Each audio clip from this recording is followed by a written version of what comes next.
have a happy little tree. He lives right there. Just a little guy, right on the side of the barn. And we'll put a happy little tree. Lives right there. There he is. There he is. And in your world, you put as many trees as you want. If you want more trees, put them in. If you want less, don't put as many. Put in how many trees it takes to make you happy. That's what's important. Bob Ross painted many happy little trees for us. On the Joy of Painting, there's a tree for every season. All 31 seasons, in fact. And sure, not every Joy of painting had a tree in it, but the tree is omnipresent as anything else in the Bob Ross universe. I mean, let's face it. Is there the Joy of Painting without happy little trees? And I ain't just blowing smoke. The nerds in the research department tell me that more than 90% of the paintings on Bob's famous public television show featured at least one tree. Hold on, let me verify that. Good producer always fact checks his stats. The Joy of Bob Ross, a Happy Little Podcast Research Department. This is Rupert. How may I help you? Rupert! It's Ron. I'm sorry, sir. Did you say Ron? Yeah, Ron, the host of the podcast. Oh, hi, Ron. What can I do you for? Well, I just told the people that more than 90% of the paintings on Bob's famous public television show had at least one tree in them. Does that check out? One moment. Press go to begin.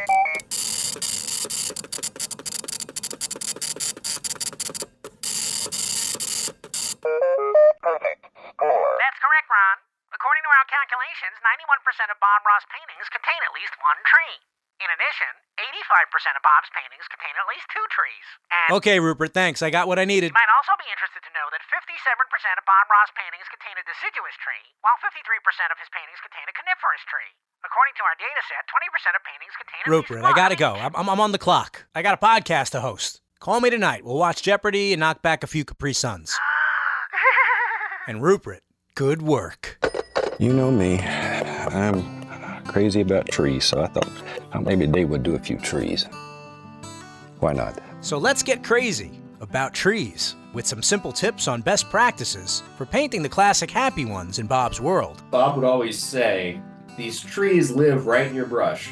And then he'd just boom, boom, boom, and there'd be a tree. Now, do you refer to them as happy little trees in real life?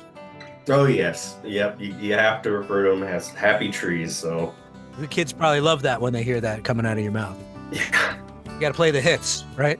And let's get to the root of what the trees in our world are all about by talking to the folks who take care of them. Above the ground, below the ground, keeping them happy by just being good stewards. Just let these little trees grow wherever you think they should. And don't worry about covering up some of this, because it's going to show through. And that's what makes it look real. Nature doesn't move trees just so it's pretty for you. They grow wherever makes them happy. Since ancient days, they've been used to represent life, growth, wisdom, and prosperity. They've been main characters in mythology, literature, and poetry. Trees play supporting roles in The Wizard of Oz. She was hungry. Well, how would you like to have someone come along and pick something off of you? Oh, dear. I keep forgetting I'm not in Kansas. Let's see, there's The Lord of the Rings, Guardians of the Galaxy, Harry Potter, The Lion King, Poltergeist, and of course, George Washington's preteen years. Is it true that he did indeed cut down your favorite cherry tree with that little hatchet of his? Yeah, that same old hatchet. Yep, how I wish we'd given him that wagon instead. But never mind the TV, just step outside. Trees are regulars in our everyday lives. So much so that we probably take them for granted. But there's one duder out there who's a certifiable tree junkie, an artist who never overlooked his outdoor surroundings. I love trees. They're one of the most beautiful things in nature, and each one has a personality. Study them, make friends with them. Spend some time in the woods and just talk to a tree. I know that sounds crazy.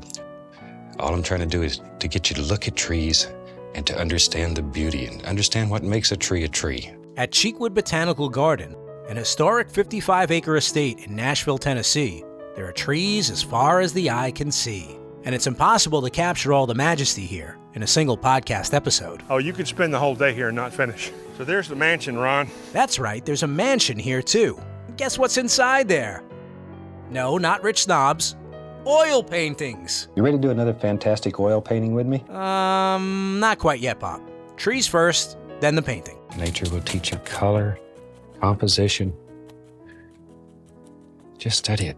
Look at what's around you. Is it okay we're walking on the grass in You're Cheekwood? Is with that me. disrespectful here? We have immunity when you're with me. Otherwise, If I was by myself, I'd get scolded.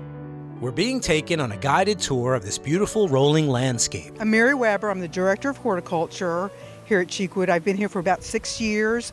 However, I have been a careered horticulturist here in Nashville my entire career. Mary is a nature lifer, one of a dozen caretakers and curators of the more than 2,000 trees on site. I really didn't want to be inside studying all the time. I was always outside. And my mother would tell you that when she was missing baking pans, she would find them out in the yard while I was creating landscapes in her baking pans. So I knew from a very young age that I was going to have to do something outside.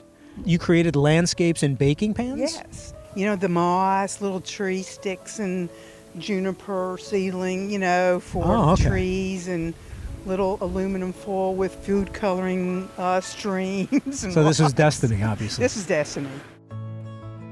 Mary may not use a fan brush to create her world, but she admires a puffy-haired TV painter for the way he went about making his. But he made it look like any of us could paint those trees. I've always felt like I was a steward of the environment, and I really do my best to respect our natural habitat, so to speak. Treat it like you treat any good friend.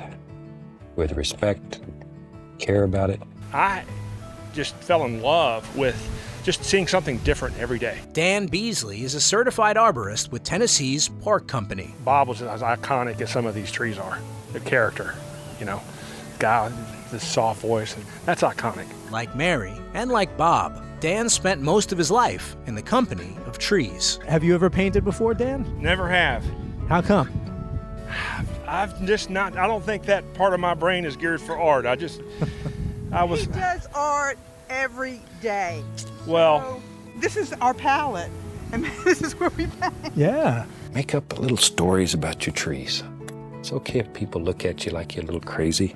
Tell them you're a painter. Hyacinths, tulips, we naturalize our daffodils. So she's a painter. I'm a painter. Thank you, Dan. Tell them you're an artist and you can do this. You can make up stories. Because this is your world. And in your world, you can have any fantasy that you want. Even an arborist knows that Bob's canvas was not just a powerful place to make trees grow, but to make them change too. He could certainly do it in layers. You would have a tree in the foreground, but he's painting all this stuff in the back and you don't know where he's going. And he finishes up with that tree or whatever it is, that structure in the foreground. And you're like, how does he do that and think ahead and plan on the canvas? Well, that's kind of... So you know what you're talking about. That's exactly what he does. I've seen a few episodes. But planting a tree, that's all about placement. I mean, you don't want to plant a Norway spruce in the desert, so to speak. You want to plant something that's going to do where you put it.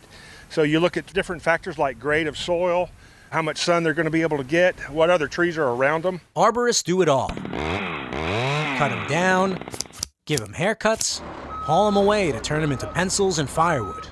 Dan provides a service to keep these babies happy and healthy. Now, can you identify a tree like immediately? If it's in Tennessee, I probably can. I don't know about Florida or maybe all the evergreens I have up in Vancouver, maybe, but I'm pretty good.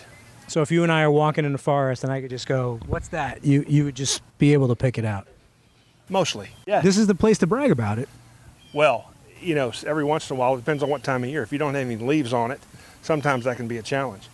But right now, everything's blooming. Like there's a big hackberry right there, and there's another hackberry. That's an ash. I just know because of the way they leaf out at the top.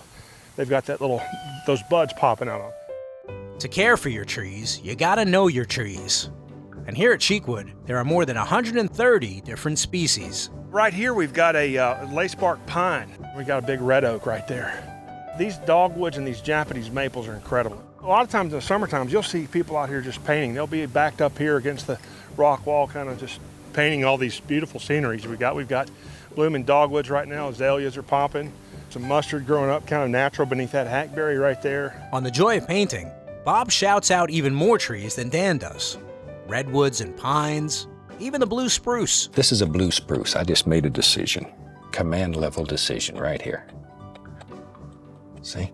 You decide what kind of tree lives in your world. But most of the trees that live in Bob's world are mostly one type, and they get the most love from Bob on canvas. Let's make a big evergreen. Whee, you ready? How big? Real big? That big? It goes right off the canvas. Each species grows at a different rate, but normally with evergreens, they grow a little bit faster than your hardwood trees. Leave it to Bob Ross to paint trees that not only grow faster, but are blessed with beautiful foliage year-round, providing shelter for wildlife in the winter. See, that's where the birds sit, right out here. Even in the wintertime, they have to have a place to sit. And dazzling us with their brilliant color year-round. But you put as many trees in your world as you want. Each one of us will see nature through different eyes. And that's the way you should paint it, is the way you see it. The evergreen tree is an icon of the Christmas season. The olive branch is a symbol of peace and friendship. And then there's the tree of knowledge from the Garden of Eden. You see what I'm getting at here? This is almost like a ministry, and if I can go there, I'm going to. People and stewardship and pressures of life, you gotta enjoy God's beauty. And that's what we're in right now. And you can't let it go past you. This would be a super place to take your shoes off and sort of just run through there barefooted and find your big old tree and sort of kick back and just enjoy God's beauty. We're created in His image. That's our goal, to be like Him if we can. So, and then being stewardships. We're in a fallen world and things break and things fall, but we try to make it better. Planting these beauties is one thing. Painting them is another. But if we want to learn more about that, it seems appropriate to go to church, or a church. Nate teaches classes from here in the church. And we were trying to think of rooms where the acoustics would be good, because there's some really big rooms that don't have very much on the walls, that it's like you're in a cave. It's like an echo chamber. So we were trying to walk around and think, now what would be a good room to do this in? I love that, Jim. You're talking like a true podcaster. Like that's crucial. Meet Jim Miller. Jim isn't a painter. He's a pastor. Pastor Jim also happens to be the father of Nate Miller, a certified Bob Ross instructor. And in addition to being Nate's technical support, Jim is also a staunch supporter of his son's Bob Ross mission. You know, he started off with like one class a month of like 10 or 11 people, and now he's doing 2 or 3 classes a month with 30 or 40 people. And he was just down teaching in New Smyrna at the Bob Ross workshop. So it's slowly picking up, and it looks like it's going in a good direction. Probably half the time or more, when I tell somebody that my son is a Bob Ross instructor, they'll say something like, "Oh yeah, I watched Bob Ross. He's so calming. He makes me feel so at peace." And today, I want softness in our world, tranquility, quiet, peaceful. Shoot, there's too much bad stuff going on in our world. We're going to have a very peaceful place. My name's Nate Miller, and I'm a Bob Ross instructor from Northwest Ohio. Nate Miller's home has always been Pemberville, Ohio. Small town, cornfields and barns and silos. Barns and silos? Sounds like Bob Ross heaven. We need a roof on this barn so the cow don't get cold. I think the population counts about a little over 1,000. Nothing really changes in Pemberville. When you're in a town where nothing ever changes, discovering Bob Ross usually comes in handy. I had a lot of social anxieties that developed that kind of kept me from leaving my house very often. And it was in that period of my life that I kind of stumbled across Bob on YouTube. Let's say our tree lives right about here. It's a big tree, strong, big old tree. I knew Bob was the fuzzy-haired guy, and I knew he was kind of kooky and stuff, and I knew he was a painter, but I didn't really know what he was about. In your world, if you want this tree to stay inside the oval, that's perfectly all right. Anything that you want to do that makes you happy is right. He would continuously kind of tell you, you can do this, you can paint, you can, believe in yourself, you can do this. I think that finally struck home, and I think that's what got me to paint in the first place. The more Nate paints, the more his phobias melt away. But teaching the rest of us how to paint happy trees? Now that's leveling up. Bob usually gives us that first little nudge. And then we get another one, usually from someone on our family tree. Someone like, say, a mother. She got me down there to the workshop. It was really the workshop and my experience with Nick and Ada and meeting everybody. I think it was within the first half hour of the first day that I was like, this is the best thing ever. Like, this is great. It was like instantaneous. Like, my anxiety, everything that I was worried about in life just kind of liquefied. Because this is our world here, and we can create any kind of illusion that we want. Don't worry about it. Don't worry about it. We don't make mistakes. We have happy accidents. And it's very good to keep that in mind. It'll get you over worrying about maybe I've done something wrong, or just enjoy it. Your mom was just there to be a cheerleader? She wasn't interested in doing the same? No, yeah, she was just there as the cheerleader. Yeah. Emotional support. There we go. I have a little family of trees. You know, if you've painted with me before, I think everybody should have a friend. Even a tree. Even a tree needs a friend. Painting happy trees in a classroom? That's child's play. Painting trees on a podcast? Now that requires some bravery. We'll pick up the trusty fan brush, and I have a little bit of dark color on my palette. Now this is just mountain mixture, and I threw in a little bit of sap green. Those were generally the two colors that Bob would use, mountain mixture and sap green. More sap green. That's nice. So I'm going to load that fan brush nice and full, wiggle it through on both sides, call it the wiggle method. So you wiggle the brush through the paint. That brings the paint right down to the ends of the bristles. It helps that brush stick together so it's a very sharp brush. Wiggle it and then sharpen it. Look how sharp you can make that. So I want to hold this brush vertically, and I'm just going to tap in a little tree trunk. Reload this brush, keeping it nice and full of paint. I think that's the number one problem area that students run into, is they try to use a very small amount of paint when in reality you want a very full brush. I'll load a lot of paint on the brush. Just a lot of paint. So I'm just using the corner of this fan brush, and I'll start to make a couple of branches up top here. We have a tree. We do have a tree that lives right there now. You gotta think about the shape of a tree. It's nice and skinny up top, and as it works down, it gets kind of fatter and fatter, wider at the bottom. But all the way down that tree, you're just using the corner of that brush. This is your forest, and you can make it any way you want it. Something else Bob always says is you can have as many trees as you like. Is he just saying that? Or how many trees is too many trees? I think you can have as many as you want. We have some students, though, that they'll ask, should I put a tree here, or how many trees should I have? And I always say, it's up to you. Make all these happy little trees wherever you think they should live.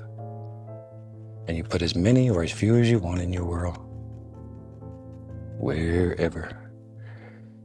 Maybe one more right here. What the heck? Bob used to say, trees cover a multitude of sins, but they can also cover up something that looks really good. No, you can't cover up your whole canvas. I know your painting is better than that. Like a true tree painting pro, Nate is ready to add some highlights before I even ask for them. So we'll take that same fan brush, and I like to just wipe out some of the dark color, some of that dark mountain mixture. Take that same fan brush, and you dip it into a little bit of liquid white. Now, the purpose of the liquid white is to thin that paint down. So a thin paint will stick to a thicker paint. I'll go into this cad yellow, and I still add a little bit of that dark color in there, so it's going to turn a very pretty green. And I'm going to come up to my trees, and just the same way I painted the tree, I'll use the corner of the brush. This paint here should just stick like Velcro. Shouldn't have any problem getting the paint to stick. If you do have problems getting this paint to stick on top, just means it's not thin enough. It's looking good. We got a little forest going on there at this point. What are you going to do with this after I hang up? Well, Nick Hankins showed me a really nice way of you can literally just scrape the paint off the entire canvas, wash it down with paint thinner, and you got a new canvas.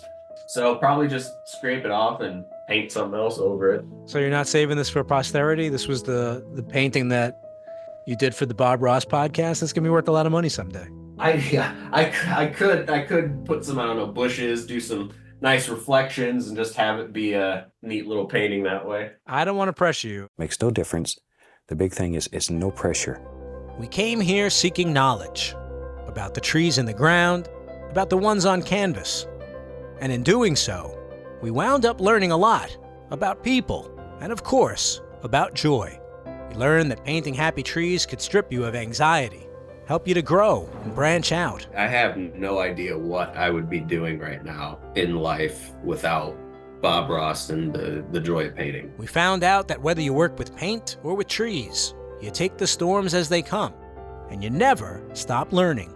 Is this just a job, or is it an adventure? I tell you what, when I started, there were 5 of us, and now there's 65 of us. That's a lot of blood, sweat, and tears, literally. I mean, we're in the industry that's probably one of the top 5 most dangerous in the world that you can do, climbing something vertical with a chainsaw, and that kind of thing. And you've got other things that we help mitigate in this urban forest. We've got all these, winter ice events and snow events, and so you've got things falling over in the night you got to go deal with. Not only trees respond differently under pressure, but so do people. So you learn a lot about people and yourself and how to deal with stress. And we learned that you don't have to be an expert to paint trees or to care for them. You just have to make nature a pursued interest. In your garden or your backyard, look at your canopy, look what watering situation, look if there's been an insect or some type of fungal powdery mildew or something that doesn't look like. There are some checklists you can always check off to help diagnose yourself. But again, a nice tree program with an arborist will really keep your trees healthy and happy. So talk to your trees, make friends with them, pay attention to their needs. And while you're at it, don't forget to give your houseplant some love too. Maybe hum the Joy of Painting theme song to your chrysanthemum, recite all the colors on the screen to your hydrangea bush, play the guitar for your cactus. However you choose to commune with nature, remember most of all to be mindful and to be kind. If you have to cut one down, try and plant another.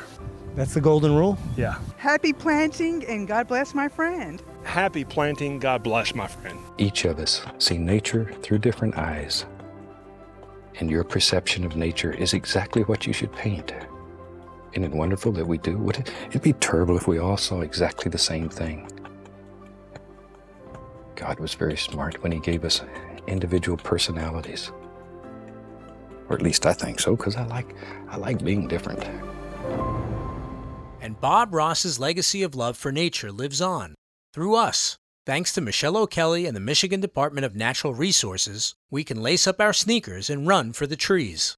Michelle's in charge of a prison-based tree planting program where seeds are placed in the care of the inmates. And essentially, the Department of Natural Resources would go to the parks and we would collect native seed, and then we would take the seed to these correctional facilities. And there was a program for the inmates that they could learn how to grow these trees, and they would grow the trees to about 5 or 6 feet tall. And then the Department of Natural Resources would come back and we would take the trees and we would plant them. In 2019, the program was renamed when the DNR partnered with Bob Ross Inc. to help raise awareness of tree planting and forest protection efforts in our state parks. I just was sitting at the table and had, just like this moment where I was like, oh, the trees are leaving these correctional facilities and they get to go live in a state park. They're happy little trees. Bob Ross Run for the Trees is now an annual event, expanding to more parts of the country every year.